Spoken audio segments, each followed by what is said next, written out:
January 7th, U.S. President Ronald Reagan announces economic sanctions against Libya.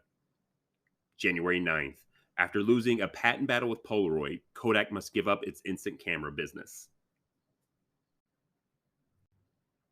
January 10th, Kareem Abdul-Jabbar of the Los Angeles Lakers scores his 34,000th career point during the win over the Indiana Pacers. Today, we're going way back to 1986. Hey y'all, welcome to the Way Back Recap, a podcast that obsessively explores all things past, from our favorites in TV and film, to pogo balls and pillow people. Remember pillow people? It was a pillow, it was a friend, it was both. And then pogo balls. You know those things that looked like Saturn? There was a ball in the middle and then a piece of plastic for you to stand on it. And only the most coordinated kids could possibly operate a pogo ball. Most of us just fell a lot back then. I'm Brandon. And I'm Patricia. And in this episode, we're talking about the Golden Girls, specifically Season 1, Episode 15, In a Bed of Roses, which premiered on January 11th, 1986. Big year, 1986. You weren't even born yet at this point. No, but I was you were cooking. Gestating. Yeah. Gestating? There it is. Thank you. I was 2, living it up. The best 2-year-old life. I'm so excited to talk about the Golden Girls. I love this show. You love this show. Pretty universally loved at this point. Yeah, I would say so. I would think that is probably one of my favorite shows, if not my favorite show. If we're talking, I'm a big put a TV show on to go to sleep gal. Yeah, and you are. Golden Girls it's a classic choice. Put it on all the time. Yeah, it's also great just to have like background noise. It's very comforting. Very comforting. But also still a really great show 35, 36 some odd years Million years later. Yeah. Betty White's still going strong. We love you, Betty. For those of you who don't know, The Golden Girls is an American sitcom. Premiered in 1985, I think. Went on for about 6 seasons. There was a spin-off. Wildly successful. One of the most successful sitcoms of all time. And if we're talking about just being beloved, of course, but then we're talking syndication. Golden Girls made a fortune in syndication. Yeah, I feel like that's when I was first exposed to Golden Girls in syndication, was probably on Lifetime. Lifetime. I probably started watching Golden Girls, I would say, regularly when I was in high school. Yes. I remember it being kind of like on as I was younger, but I never really watched it because I was like, this ain't for me. Little did I know, totally it was just for you. It was specifically made for me. I watched Golden Girls when it was airing with my Aunt Lynette. And then my Aunt Lynette passed away right before I was a freshman in high school. And we moved from California to Kentucky. And I would watch the Golden Girls every afternoon. And it was a really sweet, it would make me think of my Aunt Lynette. So Golden Girls has a real special place in my heart. The idea for Golden Girls originally came from a skit that was made to promote another show called Miami Vice. I have no emotional ties to Miami Vice. It was a cop drama in the 80s. It has since been redone by Michael Bay. I don't think I've ever actually watched an episode of Miami Vice. No, I remember white suits. That's all I remember about Miami Vice. It used to come on FX. I remember that. No in kidding. Syndication. Yeah, that's all I remember from it. Wow. So the skit was creatively called Miami Nice. And it was about old ladies living in Miami, Florida. Because Miami, Florida, a lot of people retired to Florida. So when people think of Florida, some people tie it directly with senior citizens. Wouldn't you say? Yeah, absolutely. I think that especially South Florida, Miami. Definitely. Yeah. What are they called? Snowbirds? Snowbirds. Yeah. A lot of times people are from other places and retire to Florida because it's nice and warm. Sounds like torture to me, but to each their own. Miami Nice featured Doris Roberts, who is, of course, a lot of people know her today from Everybody Loves Raymond. Is that what it was called? I didn't watch the show. I didn't either, but yeah, it's definitely Raymond. Everybody Loves Raymond, where she played the mom. And then it also featured Selma Diamond, who I know from Night Court, because she played bailiff Selma Hacker. Oh my gosh, yeah. Yeah. Oh my gosh, Night Court. Wow. There'll be a Night Court episode coming, I promise. Night Court was one of those shows I actually watched as it was airing. Me too. Yeah, wow. Love Night Court. Still love Night Court. Still love courtroom dramas. Night Court is not a courtroom drama. I am a television lawyer with as much credentials and times I spent like watching anything 800 Law and Order. Objection. Yeah. I think without Night Court, you don't even get Law and Order, really. I think that Law and Order, the original series, was out before that. No. Oh, I don't know. We'll have to fact check that one. I have a feeling that Night Court was before Law and Order. So we had our fact checkers come in to tell us that Night Court, in fact, did come out before Law and Order. So now that doesn't mean that they're related at all. But I'm going to make the sweeping generalization that without you Night are good Court, at doing those. Yes. I'm a white woman, so I'm perfect at it. I'm going to say without Night Court, you don't get Law and Order. All right. Even though they're very different and have nothing to do with each other. We digress. At the time, NBC bigwig Warren Littlefield loved this idea of Miami Nice, and he was like, I want to see more of this. So he reached out to a writer to do a mock-up of the pilot. Yeah.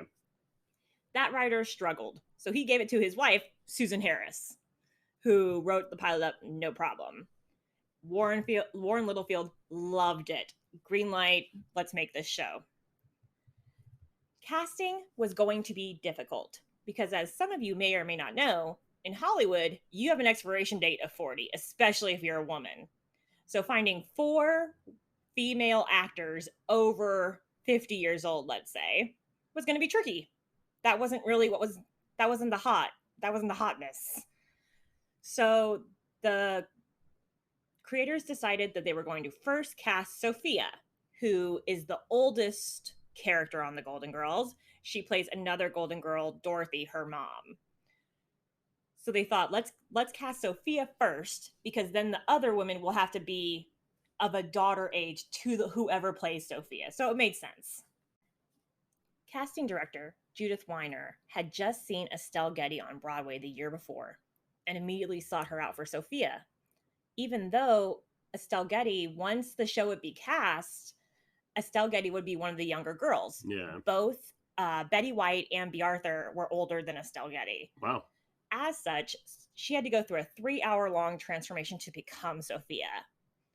She wore heavy makeup, thick glasses, and a white wig in order to look the part. Now, I would rather stand on my tongue than say something bad about somebody. Especially Estelle Getty. Especially my birthday twin, Estelle Getty. There is no way that took 3 hours. I think this was days gone by. So if she had to wear any sort of prosthetics, that would take a while. Okay. And just doing my makeup takes 65 minutes. Okay. And I'm just one person just doing regular makeup.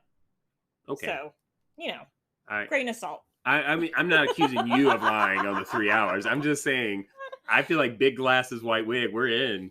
Powder, done. Yeah. No, I'm with you. That's a good point. It's not like HD TV. You know what I mean? Like, I'm not like looking at Estelle Getty's 100%. face like, oh, you.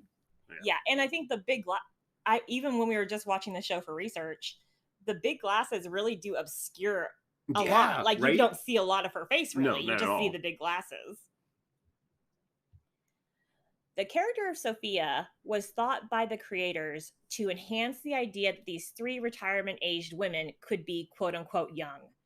Disney's Michael Eisner, who owned NBC at the time, explains Estelle Getty made our 3 women into girls. And that, to him, made it seem like a more contemporary young show. Estelle Getty suffered terrible stage fright all throughout the show. Not only was she used to Broadway, where you learn your lines and then you perform those lines for a year. This is week TV, so she's getting a new script every single week, having to memorize lines. I understand that being very scary normally. And then as she got older, it became even harder and harder for her to remember her lines, which then produced even greater stage fright because now she was afraid she wouldn't even remember her lines. Yeah, that's a real fear. Like, I mean, I've only done like 1-2 plays, but not, I don't know, just standing up there and not knowing what to do would be terrifying. don't quote me on this, but public speaking, people would rather jump off a bridge than speak in front of people normal. Like, people suffer terrible stage fright under the best of circumstances. So I really feel for Estelle here, because that seems horrible. Yeah. Rue McClanahan shared a dressing room with Estelle, and she told stories before she passed that there were days you couldn't even get Estelle out of the dressing room. Wow. That she was just petrified, and that breaks my heart.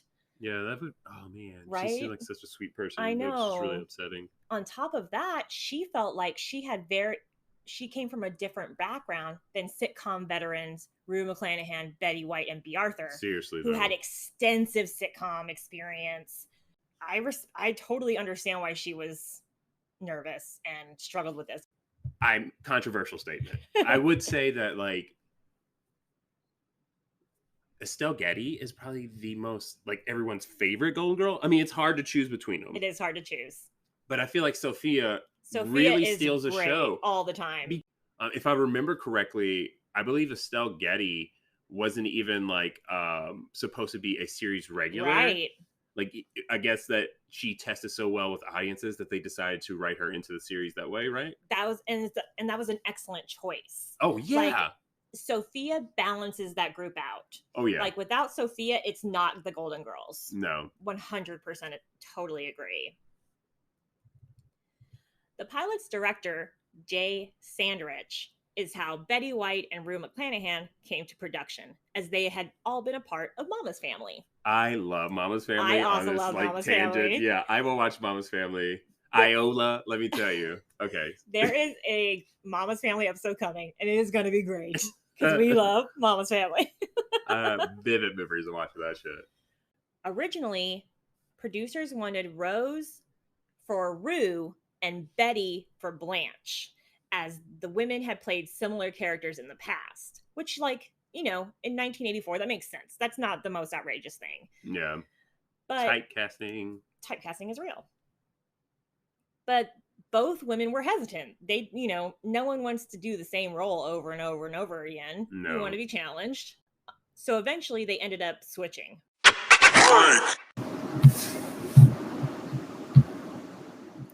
Hey, y'all. Are you tired of talking to yourself, screaming into the void while you slowly go insane? Us too, sis. That's why we finally decided to start a podcast. After tossing around the idea for literally years, it was finally Anchor that helped us take the leap. Which is really saying something, because we can barely turn on computers. So it was always the technical side of podcasting that gave us pause. Luckily, Anchor has everything you need to make a podcast, all in one place and all totally free of charge. The easy-to-use app provides for all aspects of recording, from storing and editing to producing your podcasts, all from the comfort of your laptop or your phone using the Anchor app. Most importantly, Anchor will distribute your podcast for you, so it can be heard on Spotify, Apple Podcasts, and many more, all for free. Not only does your Anchor app take care of all your podcast needs, it can even make you money. Anchor provides sponsored content that you can include in your podcast that will generate revenue back to your show, all with no minimum listenership. Meaning, even if my crazy aunts are the only people who listen, we are still getting paid. Maybe you love talking about 18th century battleships or the latest celebrity blunder. Take the leap. Anchor is with you every step of the way to make your podcast dreams a reality. Download the free Anchor app or go to anchor.fm to get started. While writing, Susan Harris had written the role of Dorothy Zbornak as a B. Arthur type. The network wanted to cast Elaine Stritch, who today is best known as Colleen Donaghy on 30 Rock, who everybody loves, myself included. Jackie boy. But Elaine bombed her audition. Oof, been there. My heart goes out to people who audition, period. Never mind a bad audition. I've had bad auditions in my life, and it is crippling. Yeah, let me tell you. Susan Harris reached out to Rue McClanahan to reach out to B, as Rue and B had been on the show Maude together. At first, B said no. She didn't want to repeat her Maude roles, just like the other two women. But when B. Arthur found out that Betty and Rue had switched roles, she came on board. that was enough to get her there, which is great because the show is nobody else on earth could have played Dorothy Zbornak. Okay, let me ask you this. So, are they talking about what role was Betty White playing? Because I remember she's on Mary Tyler Moore show, but like my memory of Mary Tyler Moore is very like kind of like distant. Sure. Right now, with all the medications in my system. But was she kind of a slut on that, or was she more slutty on? I think it was from Mary Tyler Moore. Oh, okay. I think that's where she kind of played the promiscuous, flirty. Because wasn't she on Mama's Family? She was her sister, right? I think so. And then Rue played the daughter. Right. Fenton. I'm sorry. I just love the name Fenton. I'm naming a dog. I also love the name Fenton. You got to get a dog named Fenton. You got to get a dog named Fenton. Fenton and Ruby. Fenton and Bernie, man. Also great.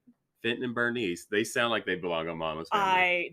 Yes, you nailed Ruby's it. getting a sister named Iola. So. Oh, I love that. Dog talk. Dog chat. Dog chat. So with all 4 roles cast, it was ready to go. It's a shame that when we talk about a show that features 4 actresses, the first question that always comes up is if there was any cattiness on the show. Yeah, that's wild. But I mean, I feel like it's kind of known. Well, if you're like in the Golden Girl circle. Sure. And I think if you're looking at it like this, Betty White, for real, and then also B. Arthur, had been in this game since the 30s. Yeah. So even by 1985, Betty and B were bringing 60 years worth of Hollywood experience behind them. Yeah. These are some established actors. So I feel like whenever they're like, oh, there's cattiness, so what? Like, why is that the first thing we talk about? Truly and honestly, both had very prolific careers before and after this. Right. So it's just a shame. Having said that, B and Betty did not get along. Yeah. Oh, man, that's really upsetting to me. I wish they're people. They have their own problems. Exactly. They were always professional, but they weren't friends. Betty had a habit of breaking the fourth wall a lot. She would also engage with the live studio audience, which, as a member of the live studio audience, was delightful. Bet you, yeah. But your co-actors are going to get annoyed when you blow the take because you wink at the camera. Yeah, and also, like, bitch, this is work. I'm trying to go home. Exactly. You know what I mean? I have a hard stop at 3 o'clock, Betty. That is when I need to be in my car on the freeway. I know that, B. I know that's true. I need you to stop fucking around right now so I can get home to my dog. 800%. B. Arthur's son, Matthew Sachs, later spoke about the tension between the 2 actresses, stating that his mother, quote, unknowingly carried an attitude that it was fun to have someone to be angry at. It was almost like Betty became a nemesis just so that B had one, someone to roll her eyes at. I'm not saying that's right, but I think B and I have this in common. I also have someone in my office I cannot stand and that I would eliminate immediately based on nothing. I just don't like them. It's all there is to it. Hey, man. I wonder if there was something that happened. I mean, I'm sorry. I'm going into like the kind of like gossip K-hole here. Opposed to just my regular, usual K-holes. But I wonder like what went on. Like you said, both of them had like 60 years experience. Yeah. What was going on before? Did they know each other before? Was there some drama before? But they were like, all work. But I guess not, because if there really was any bad blood before then, they probably wouldn't have worked together. I think in a normal circumstance, I would totally agree with you. But we have to remember both of these actresses are quote unquote over the hill. True. I don't know how many offers either one of them were turning down in 1985. Yeah. Like, do you know what I'm saying? No. I mean, that's real. You have to really think about how sexist like the machine is. Plus, these women were peers for 30 years. Don't tell me there wasn't a you were mean to my girl, you rolled your eyes at my boyfriend, you beat me for a job. Yeah. There could be 1,000 reasons. However, if we know that Rue McClanahan and Estelle Getty shared a dressing room. Does that mean B. Arthur and Betty White shared a dressing room? That was what I was wondering too, Could this right? be the root of the problem? You're like, I can't stand you because you like to listen to Enya on blast. I don't even think Enya was a thing. You never turn the light off. Why can't you turn the light off?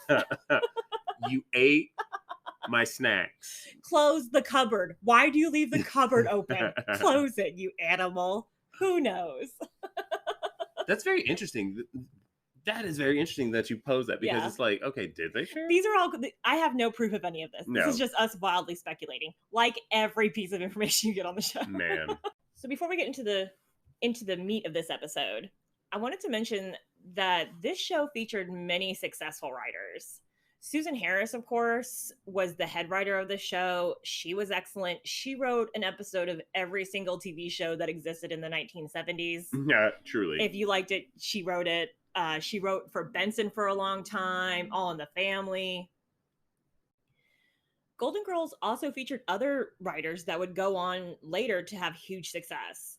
Mark Cherry, of course, who developed the Desperate Housewife franchise, and Mitchell Hurwitz, who would go on to create Arrested Development. Not my favorite, but I know other people love it. I love Arrested Development. The episode we're talking about today, In a Bed of Roses. The episode begins with Rose arriving home with her current boyfriend, Al Beatty. They're standing at the door, saying goodnight, and you can tell both Al and Rose kind of feeling the itch. They've been dating for a month. Maybe it's time to spend the night. Okay, not to throw my business out there, but I mean, we're all friends here. Yes, we are. And there's no judgment. I don't think I have ever waited a month to sleep with somebody. No, I mean, you're a notorious slut. Yes, very much so. Why I identify with Golden Girls so much. I'm very much them. I feel like this may have caused this. You know, I think for every person it's different. We have to remember that Rose comes from Minnesota. That's true. A pretty conservative town. Yeah. She's a widow. I'm not sure if this is Rose's first foray back into dating or not. No, she dated Arnie. Well, I mean, I don't necessarily think she and Arnie had sex. Right. But... So Rose's boyfriend says, I can be quiet. Let's go in. Rose is nervous. She's never brought a man back to here before, back to Blanche's house. But Al says, don't worry about it, honey. We can keep it quiet. It'll just be us. Al's horny. Al is desperate for it. Yeah. And I get it. Betty's a catch. Eventually, Rose agrees, and they giggle back to her bedroom. Yeah, we're both... I'm quiet, too. I'm quiet. I'm quiet as a mouse. I'm quiet right now. We can do this. What's interesting about the Golden Girls house is that it's it's like impossible architecturally. All of the rooms have windows. It's very interesting. Rose's room specifically has no neighbors. Like, Rose lives to the left of the hallway, while all the other girls, Sophia, Dorothy, and Blanche, are on the right of the hallway. So really, she doesn't share a room with any of the girls, so she shouldn't be nervous. And her room's huge. We see it all the time. She shouldn't even be nervous about making noise. She's on the other side of the house. You don't know how noise travels in that house, girl, or how... You don't know what Rose could is be doing. Thin walls. Also, we don't know. Yeah, thin walls. God, I mean... Been there. The next day, Blanche and Dorothy are making breakfast, and both mention hearing activity in Rose's room last night. Well, must have been some dream you're having last night. Sorry. Dorothy doesn't talk like that, but Dorothy immediately gives Rose the benefit of the doubt. Oh, Dorothy's like, oh, did you have a bad dream? Like, what was happening? While Blanche is giggling that those sounds sound like love making sounds. She's like, isn't it weird that nightmares and sex sound exactly the same? Question mark? And Rose vehemently denies it. No. Dorothy's right. Like, I was just having a nightmare. However, when Sophia arrives and reveals that she went into Rose's room to put away laundry, and she saw a man in Rose's bed.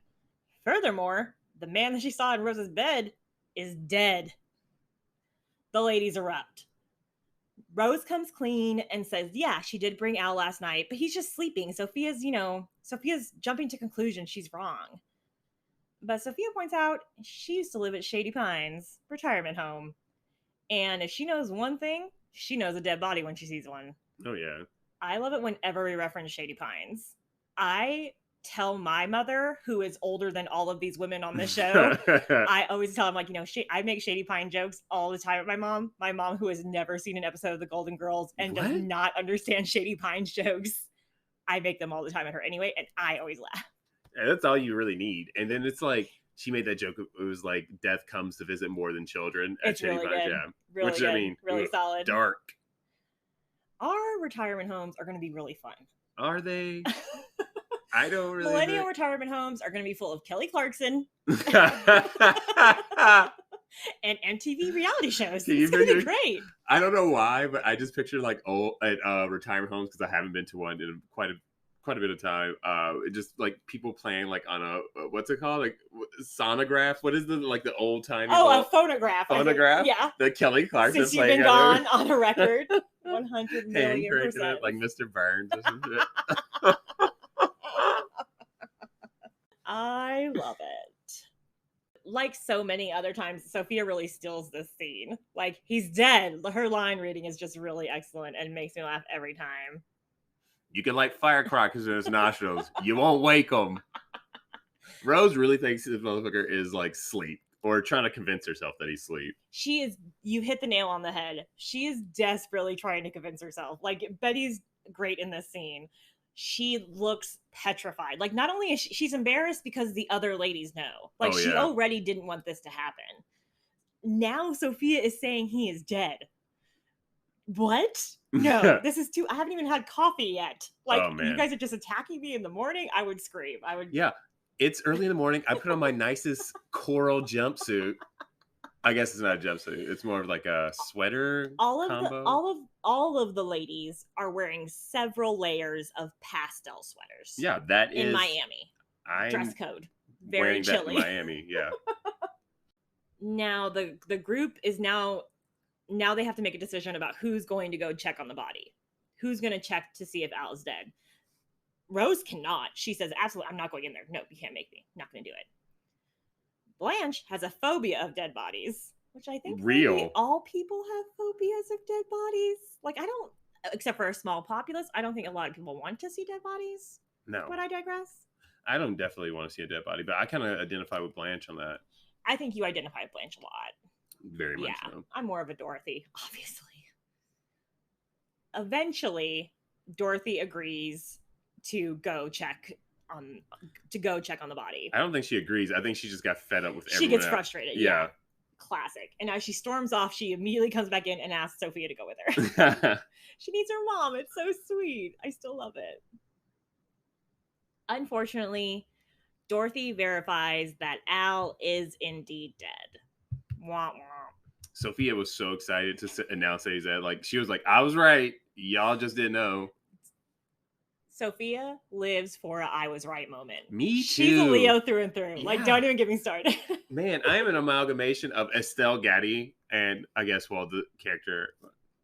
You're a Sophia Blanche combo. Sophia Blanche combo with the genetics of Rose. So yeah, I'm a Dorothy Sophia combo, I think. Except I could never. Dorothy wears a lot of straight up and down clothing. I need a silhouette in my clothes. Blanche Sun of Sophia Rising. I think we're all Sophia Rising for sure. So now that we've confirmed that Al is dead, we need to notify his sister, because in the scene before this, the reason they couldn't go to Al's house is because Al said he lives with his sister and she's a super light sleeper. So that's why they had to spend the night at Rose's house to begin with. Which, first of all, Rose, let me tell you, as a former slut, if someone tells you they live with a sibling or something like that, usually it's a lie. It's a lie. And I am super close with my big brother. And if we were both single senior citizens and we lived together, there would only be high fives about bringing somebody home. Like, way to go. A's across the board. Yeah, I'm only proud. So, because this is in the olden times, Blanche has to dig out what an old artifact called a Yellow Pages phone book in order to find Al Beatty's phone number in Boca Raton. So they find the Beatty's phone number and they convince Rose eventually that she has to make the phone call. So Rose dials the phone. Hi, is this Miss Beatty? Rose is quiet. And then we just see Rose respond with nods. We don't hear a lot of the conversation. And Rose hangs up and looks even more upset. And Dorothy says, well, did you tell her? And Rose is like, Al's sister wasn't there. The only person who was there was Al's wife. Dun, dun, dun. Bad news. I feel like that would be a major punch in the gut, especially for Rose, who already is like upset. Already upset, dead guy in your bed. Not only is there a dead guy in your bed, but your dead guy in the bed is married. Yeah, and you just had to tell his wife. Or you haven't yet because you panicked, because you bailed, because you weren't expecting his wife to answer. So Dorothy and Blanche kind of psych Rose back up and convince her that she has to go tell Mrs. Beatty in person, that she has to go explain the situation. It's too complicated. You owe her this. Wearing her Sunday best, Rose arrives and tells Mrs. Beatty, Lucille, the truth about Rose's relationship with this woman's husband. Lucille is played by Priscilla Morell, most famous for her role as Edie Grant on The Mary Tyler Moore Show, which means she must have had experience with Betty White before. So that's kind of cool. Maybe not. Yeah. Again, my Mary Tyler Moore knowledge. Same. I'd be happy to explore it more. And we will, I'm sure. So I feel like that's television history, right? Definitely. Like, it was just like a really popular show. First woman to ever wear pants on TV, Mary Tyler Moore. Man. On the Dick Van Dyke Show. So Priscilla really steals this scene. She and Betty White have a really fun rapport together. Yeah. And it shows that they're having a good time. When Rose tells Lucille the truth, she's surprised when Lucille is not surprised at all to hear about Al's cheating. Lucille explains that Al has been sleeping with other women the entirety of their marriage, starting on their honeymoon. That's fucked up. That hurts my feelings. My feelings are hurt by that. Like, yeah. Bruh, on the honeymoon?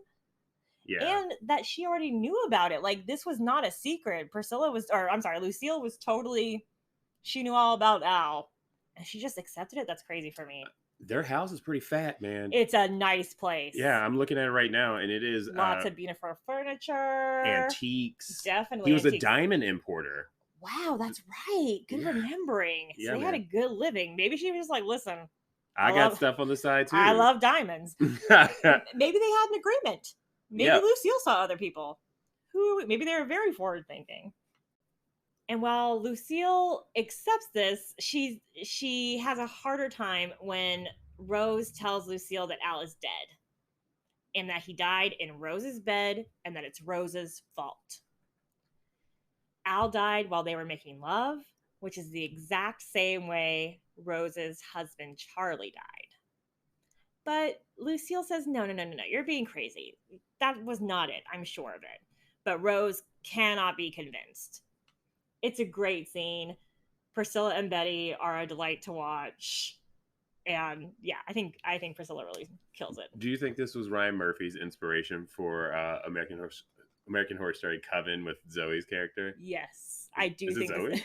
I don't know. It's Chloe. Chloe, I think. Oh my gosh. But I still love it as his inspiration. Yes.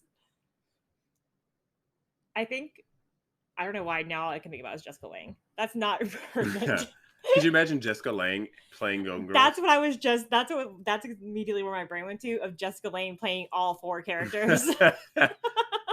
But only as her American Horror Story characters. Oh yeah. So there's like the mean neighbor from and then Fiona Good. And then the carnival leader. I love Jessica Lange. Back at home, Rose is heartbroken. And as a result, she announces that she's becoming a nun. She's giving up sex forever. Couldn't be me. No, I'm just kidding. I think that's a direct quote from Blanche, first of all. Also a direct quote from Brandon. During their conversation, Dorothy and Rose explain to Blanche that this is also how Charlie died. So it's interesting that Dorothy knew that that's how Charlie died, but Blanche didn't know. Yeah, that was actually a past episode that they established like kind of continuity that Rose had already confided that into Dorothy. Good job. Yeah. Interesting. Blanche is totally bewildered. She's like, what? What do you do in bed, Rose? Like, Blanche isn't judging at all. She's more just curious. Likewise, I'm telling you, me and Blanche are the same person when it comes to this. So, as she does, Rose tells a story about St. Olaf, her hometown, about a woman who clearly and maliciously killed her husband. During this story, and I always encourage you when you're watching The Golden Girls, whenever Rose is telling a St. Olaf story, keep your eye on B. Arthur. Because B. Arthur loses it all the time. She maybe didn't like Betty White, but she sure as shit thought she was funny. Oh, yeah. Because even during this scene, B. Arthur has to turn her head and like basically look into her elbow so that the camera does not see her cracking up, because she's cracking up. And I love it. I love watching actors break. It's my favorite. That night, the girls are going square dancing. Dorothy is wearing a very heavy plaid garment, maybe dress, maybe a top and skirt, we're not sure. Blanche shows up in a cowgirl satin fringed outfit. It's amazing. If a person were ever to appropriately do an impression of Blanche, I would request this satin cowgirl outfit. Satin cowgirl. Because it makes me happy. On the sofa, we find Rose, who is already in her robe. She is not going square dancing. And you know that's hard for her to say, because you know Rose Nyland loves square dancing. Oh, yeah. I'm sure St. Olaf had the best square dances. I bet it got turned. And I bet Rose was great at it. Because from the dance marathon episode, we know that Rose is a great dancer. Also, sidebar, did you ever do square dancing in school at all? We did it, yes, in 8th grade. Oh, wow. We were learning square dancing. I feel like it was like my 9th grade year that we learned square dancing. It was like a part of our gym curriculum. I was like, why am I ever going to need to learn this? 8th grade, it was also part of our gym curriculum. Furthermore, it was taught by a coach, a lady coach, who would no more go square dancing than she would tap dance on the fucking ceiling. So she's explaining it to us, and she's like, this is the stupidest thing we're ever doing. Why is it Get in a square? I don't know. I have no idea. I wonder if it's still a thing. Like, if you have young people in your life, did they learn square dancing in school? Maybe it's like maybe it no longer is part of curriculum, is what I'm trying to say. I mean, Inga Lundqvist, what is she, some Swedish lesbian? So while both Dorothy and Blanche are trying to convince Rose to come, just come and dance. Even if you think having sex with a man will kill him, dancing won't. Come dance. If you're dancing right, you definitely going to kill him, in my opinion. But Rose refuses. She says absolutely not.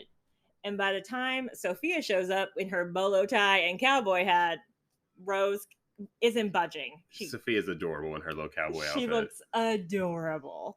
And the audience erupts when Sophia comes out. That's why I always think back to Estelle Getty, because I feel like if you're the studio audience, right, I'm there to see Sophia. Yeah, she says the most outrageous thing. Like, she's the funniest. Yeah, she's going to give you that one line. She's low-key the star of the show. Agreed, man. She's the Alf of the show. Right. And so it makes me really sad that she struggled so much when I think she was beloved. We see a flash forward of a couple weeks. We're out on the lanai. Sophia and Blanche are cheating during a card game with Dorothy when Rose pops back up. She's got luggage. She's about to go away for the weekend with her new beau, Arnie. Despite her fears, she's going to go on this trip. Good for you, Rose. It's so hard to get back on the horse.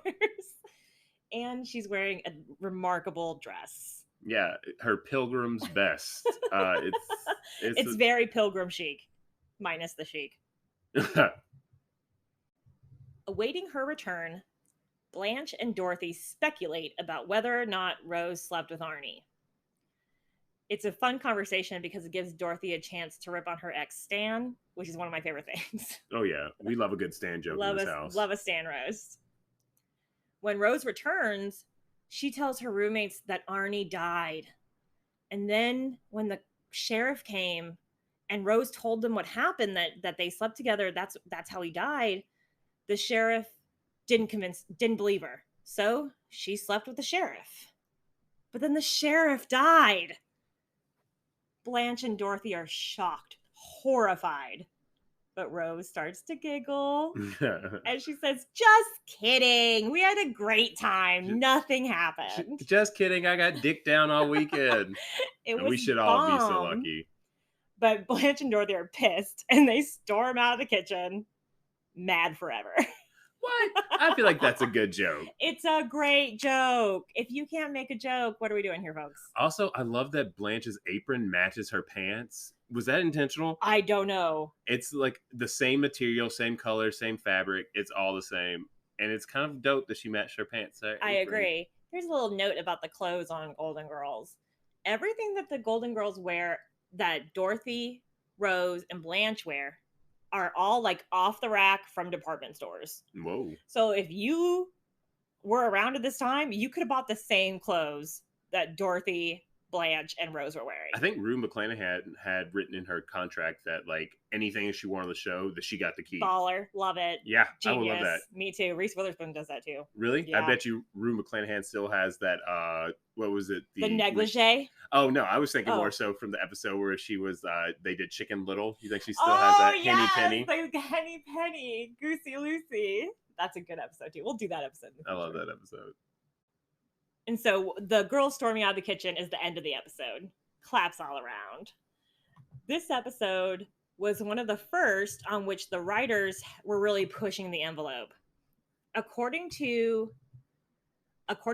Golden Girls Forever, a book about the show, the broadcasting department at NBC were not particularly keen on airing this episode because it's all about sex. And this is 1985, guys. Like, not only are we not talking about sex on shows, we are definitely not talking about senior citizen sex on shows. And they're having lots of sex. This is a very taboo subject. In his book, Golden Girls Forever, an unauthorized look behind the lanai, Jim Colucci tells a story about how this episode really pushed the envelope. Apparently, NBC and broadcasting people, like the standards and practices people, were very angry that this episode, not angry, but were upset that this episode was such a blatant reference to sex. Like, this whole episode is about sex, period. All there is to it. I love it. I love it. More sex episodes. Well, and there aren't a ton of episodes, all women shows talking about sex in 1985. Absolutely not. Never mind women over 40. Facts of life? No, I'm just kidding. See the over 40. So on the set, everybody sat down and there was a page-by-page reading of the script. The broadcasting people said it was inappropriate to air a reference to a woman orgasming loudly. Remember, at the beginning of the episode, Blanche is talking about the noises she heard sounding like sex. Oh, yeah. So here's they were upset with this reference. There wasn't even a sound of a woman orgasming. Yeah, there was just a reference to the sound of a woman orgasming. That is wild. God, get a life, people. Susan Harris, who wrote the episode, she needed some clarification. She said, okay, NBC officials, is it NBC's official position that it's only okay for men to make noises during sex? Is the problem that it's a woman making noise during sex? Boss move. Susan Harris is bomb and great. Immediately, of course, they start backpedaling. They're like, oh, no. It's just sex. It's just inappropriate. We can't do it. But Susan Harris, allegedly, we don't have confirmation of this. She told me in a group chat. So. I wish. That she lowered her glasses and just stared at these men until they all backed down. And I love that narrative, and it's the one I'm going with. Furthermore, she ignored the notes from broadcasting, and the episode went on unchanged. She changed nothing, and I love it. Susan Harris, you're the best. Golden Girls was not shy to talk about real life. Yeah, that's one of the great things about the show. It's really one of the best parts of the show. In the 1980s, Golden Girls talked about every possible, controversial topic of the time. We talked about same-sex marriage, coming out, homelessness, poverty, AIDS, discrimination against people with AIDS or HIV, immigration policy, sexual harassment, teenage pregnancy, adultery, bad medical care, sexism, miscegenation, interracial marriage, environmentalism, addiction. Poignant. It's all this is that is wild. This was a comedy that had a whole episode that dealt with the idea that Rose might have transmitted HIV. A whole episode. We had a whole episode where Blanche's brother comes out to her. Yeah. We have an episode about assisted suicide, nuclear war. This was monumental show. I know there are times where I saw a Golden Girls episode talk about something that I had never heard talked about before. Yeah. I mean, for me, I had watched it later in life, so I kind of had like a kind of a grasp. But even when I was watching it like the late 90s, early 2000s, I was like, wow, this show is like really hitting topics. Me that too. like I can't believe that and even now to this day, it's just like still stuff that we would find relative. 100 million %. Show me a television show where all of the leads are over 40 years old. Exactly. Hot in Cleveland? I don't even think that's I don't even think that's on anymore. I was gonna say the Housewives of Beverly Hills, but it's a reality show. It's not a sitcom. During its original run, the Golden Girls received a whopping 68 Emmy nominations and 11 Emmy wins. All 4 women would go on to win Emmys for the show. In the first year, in the season that we just watched, in this episode, Betty White won the Emmy for outstanding comedic performance. Lead female actress. There it is. Excuse me, lead. Yeah, whatever that is. She won it. Yeah, she got for that award. this episode. But Bea and Rue McClanahan were also nominated. Yeah, all 3 of them in the same category as well. For a season, season 1, all 3 of the leads are getting nominations. That's a pretty good showing. Yeah, truly honest. Bea and Rue would go on to win, and then Estelle won too eventually. She won for Best Supporting. Yeah. Which is interesting. I don't know why she would be supporting and not the same as the other girls.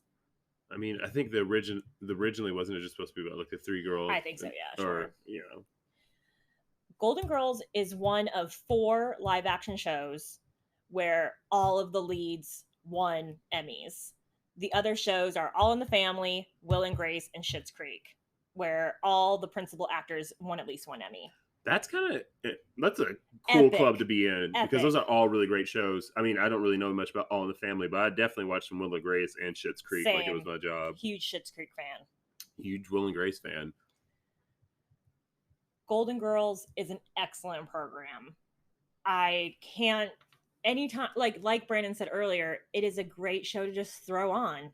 I can't think of a single person in my life who would turn down watching some Golden Girls. No, absolutely. And if they did, I wouldn't have them. Yeah, I'd be like, oh, this isn't going to work for us. Bad news. We have fundamental things not in common. Please leave my home.